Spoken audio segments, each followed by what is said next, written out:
তো বন্ধুরা দেখো, এগুলো হচ্ছে সবজির ট্রে।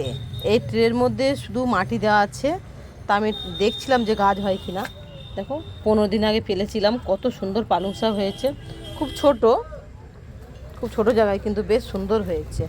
আর এই দেখো, এখানে একটু কলমি শাক, নোটে শাক সব ফেলেছিলাম, তো মোটামুটি খারাপ হয়নি, ভালোই হয়েছে।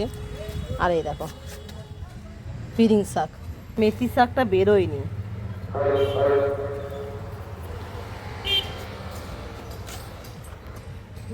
তো দেখতেই পাচ্ছ, এই যে পালং শাকটা মোটামুটি হয়েছে। তো দেখবো রসুন গাছ যে লাগাবো সেটা ঠিকঠাক হয় কি না।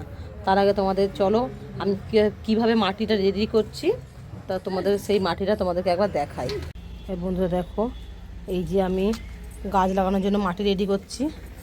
এই যে দেখো, এটা হচ্ছে পুরো ঘুঁটের গুঁড়ো, শুকনো করা গোবর আর এই মাটি আমি ভালো করে মিশিয়েছি। এই দেখো, এই মাটিটা একটু ভিজে গেছে, এটাও গোবরের গুঁড়ো, মানে গোবর যেগুলো শুকনো হয়ে গেলে ঘুঁটে হয় না, সেরকম। এটাকে ভালো করে মাটিটাকে আমি রেডি করছি, রেডি করে গাছের জন্য উপযুক্ত করে তুলছি। তো দেখো, এইগুলো সেই গার্বেজ, যেগুলো সবজি খোসা টোসা ফেলে, ডিমের খোসা টোসা, সেগুলো আমার ছাদে অনেক দিন ধরেই আমি একটা টবের মধ্যে পচিয়ে রেখেছিলাম, সেগুলো নিচে দিয়ে দিলাম। এবার যে মাটিটা আমি রেডি করেছি সেই মাটিটা এবার এর মধ্যে দিয়ে দিচ্ছি একে একে। ঠুকি দে।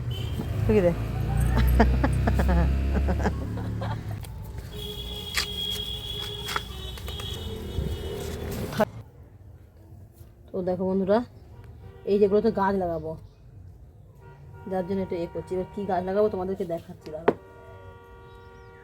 এগুলো আমি এই রসুনগুলো আমি রান্নার জন্য কিনে এনেছিলাম, কিন্তু দেখলাম গাছ বেরিয়ে গেছে, তো এগুলো দিয়েই গাছ বসাচ্ছি।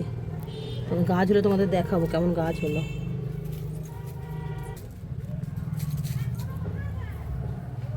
দেখো বন্ধুরা, এই যে আমার পুরো রসুন গাছ লাগানো কমপ্লিট। এগুলো পুরোটাতেই আমি রসুন গাছটা লাগালাম।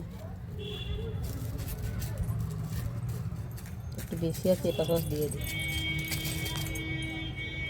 আর এই দেখো, পেঁয়াজটা কেটে হবে কিনা দেখি, লাগাই। এটা মাঝখানে লাগাবো না ধারে লাগাবো? লাগাবো এখানে, আশা করছি তো হবে।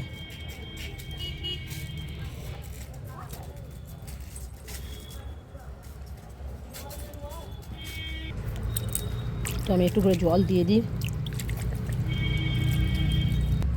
বন্ধুরা দেখো, এই যে আমার পুরো দেখে বুঝতেই পারছো গাছ লাগানো কমপ্লিট হয়ে গেছে।